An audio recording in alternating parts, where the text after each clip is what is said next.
मध्य प्रदेश को यूं ही हिंदुस्तान का दिल नहीं कहा जाता है। ऐसा इसलिए क्योंकि एक और जहां प्रदेश में एक से बढ़कर एक पर्यटन स्थल और धार्मिक स्थल लोगों को लुभाते हैं, वहीं दूसरी ओर आज के जमाने में भी प्रदेश में एक गांव में लोग आपस में संस्कृत में ही बातचीत करते हैं। प्रदेश के राजगढ़ जिले में एक ऐसा गांव है जहां दिन की शुरुआत लोग एक दूसरे को गुड मॉर्निंग, हाय हेलो या राम राम बोलकर नहीं बल्कि नमो नमः बोलकर दिन की शुरुआत करते हैं। गांव का हर सदस्य आज भी संस्कृत में ही बात करता है। यहाँ पर 2003 में ग्राम विकास समिति गांव में क्या क्या अच्छा कर सकते हैं इसका विचार करने के लिए महीने में 15 दिन में एक बार सारे युवा लोग हम सब बैठते थे।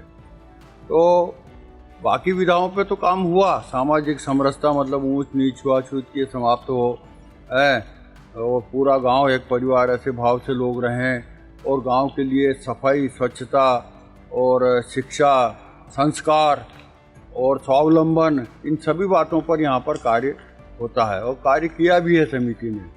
और इसके बाद एक बात आई हमारी जो बैठक होती थी उसमें कि भाई हमारा संस्कार पक्ष ठीक हो, बच्चे इधर उधर फिल्मी गाने ना गाते फिरे और अच्छे संस्कृत के श्लोक बोलें, उससे गांव का संस्कार पक्ष भी ठीक होगा और संस्कृत भाषा को अपने गांव की भाषा बना सकते हैं क्या, ऐसा विचार मन में आया। और फिर संस्कृत भारती के उस समय संगठन मंत्री थे मनमोहन जी उपाध्याय, और मनमोहन जी उपाध्याय से बात हुई तो उन्होंने विस्तारिका विमला पन्ना को भेजा। फिर बाद में एक बाला प्रसाद तिवारी भी आए और दोनों ने यहाँ रह करके 2-3 साल में ये बड़ा अच्छा एक संस्कृत का महिलाओं के बीच में भी काम खड़ा किया और पुरुषों के बीच में भी काम खड़ा किया। हिंदुस्तान के दिल यानी मध्य प्रदेश का ये गांव आए दिन चर्चा का विषय बना रहता है। आज एक और जिस तरफ टेक्नोलॉजी और अंग्रेजी भाषा लोगों पर हावी है, ऐसे समय में इस गांव के लोग संस्कृत में बखूबी बात करते हैं। गांव में महिलाएं, बच्चे, नौकरी पेशा लोग, दुकानदार और किसान सभी फर्राटेदार संस्कृत में ही बात करते हैं। यहाँ पे स्कूल में भी सीखी, विमला दीदी ने सिखा दिया, बाला प्रसाद आचार्य जी ने सिखा दिया। बड़ी बात यह है कि झीरी गांव में स्थित स्कूलों में संस्कृत को मुख्य भाषा माना जाता है। स्कूल में बच्चों को संस्कृत में ही पढ़ाया जाता है।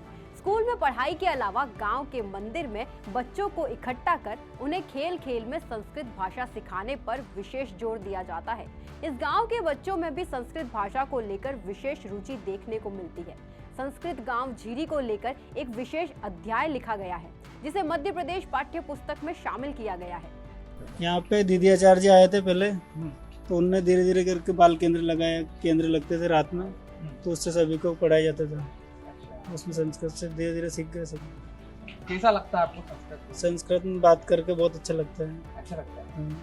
सबसे खास बात यह है कि इस गांव में ग्रामीणों ने अपने घरों के नाम भी संस्कृत में ही रखे हैं। इस गांव के अधिकांश घरों के बाहर संस्कृत में गृहम ही लिखा गया है। इस गांव में घरों की दीवारों पर संस्कृत में ही श्लोक लिखे देखने को मिल जाएंगे। ग्रामीणों के अनुसार इस गांव में संस्कृत भाषा को इतना सुदृढ़ बनाने में समाज सेविका विमला तिवारी का काफी योगदान रहा है।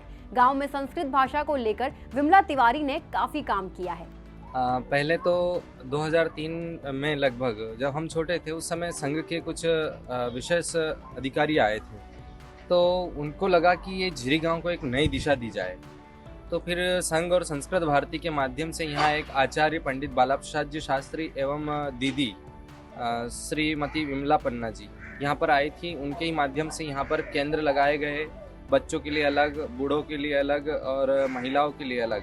तो उनको अलग अलग केंद्र के माध्यम से संस्कृत सिखाई गई और कुछ जैसे 1 हफ्ता 2 हफ्ता फिर धीरे धीरे 1 महीने में वो अच्छे से संस्कृत बोलना सीख गए। मोबाइल के जमाने में अगर आपको पुरातन काल में जीने का अनुभव करना चाहते हैं तो आज राजगढ़ जिले के झीरी गांव में आ सकते हैं।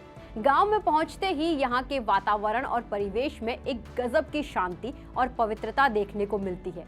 गांव में लोगों की बात सुनकर आप सहज ही अनुभव करने लगेंगे कि आप कहीं वैदिक काल में तो नहीं लौट गए हैं। ये ऐसा सीखिए क्या जैसे यार संस्कृत बराबर लाया ने, जैसे ही मार साहब है ने भी मोटा मार साहब भी लाया यहाँ, अब उन्होंने सिखाई सब अत्ताक बड़ा बच्चे से लेके बूढ़े तक संस्कृत भाषा जैसा आवे जैसा ही।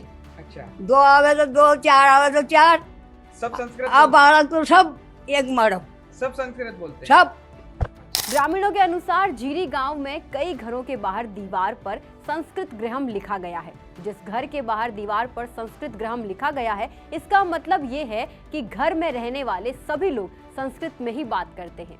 इस गांव में रहने वाले करीब 70% लोग धारा प्रवाह संस्कृत में बात करते हैं। संस्कृत भाषा अपनाकर ग्रामीण अपनी जड़ों की तरफ लौटना चाहते हैं। यही वजह है कि ग्रामीण हिंदू संस्कारों या फिर धार्मिक कार्यों में संस्कृत मंत्रों का ही उपयोग करते हैं।